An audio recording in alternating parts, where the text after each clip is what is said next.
Andhra is contributing 10% of GDP in agriculture. మన population 4%. ఎందుకు వచ్చింది అని ఆలోచిస్తే మనం అక్వాకల్చర్ కి వెళ్ళాం, హార్టికల్చర్ కి వెళ్ళాం, కమర్షియల్ క్రాప్స్ కి వెళ్ళాం. It may become tomorrow 15 value addition కి పోతే. ఇక్కడ మీలో అలాంటి థింకింగ్ మీలో రావాల్సిన అవసరం ఉంది.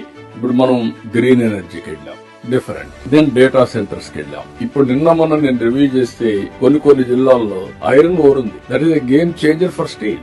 రేర్ ఎర్త్ మినరల్స్ ఉన్నాయి, లేకుంటే బాక్సైట్ ఉంది. How to make use of all these things for value addition. మన దగ్గర ఎప్పుడూ విశాఖపట్నం ఒక స్టీల్ ప్లాంట్ ఉంది. నవ్ ఆంధ్రప్రదేశ్ మొత్తం స్టీల్ హబ్ గా చేసే అవకాశం ఉంది. ఇప్పుడు ఆర్సీఆర్ మెథడ్ వస్తే 17.5 MTPA. మనం దాన్ని 3 times ముందు తీసుకునే అవకాశాలు ఉన్నాయి. మన దగ్గర ఉండే ఓబులాపురం గాని, సాధుకొండ, తమ్మళ్లపల్లి గాని ఇలాంటివి ఉన్నాయి. That is where all collectors should know how to act. కలెక్టర్సే కాదు, ఈ పక్కన మంత్రులు కూడా, జిల్లాలో ప్లానింగ్ బోర్డ్ చైర్మన్స్ కూడా, హౌ టు క్రియేట్ వెల్త్.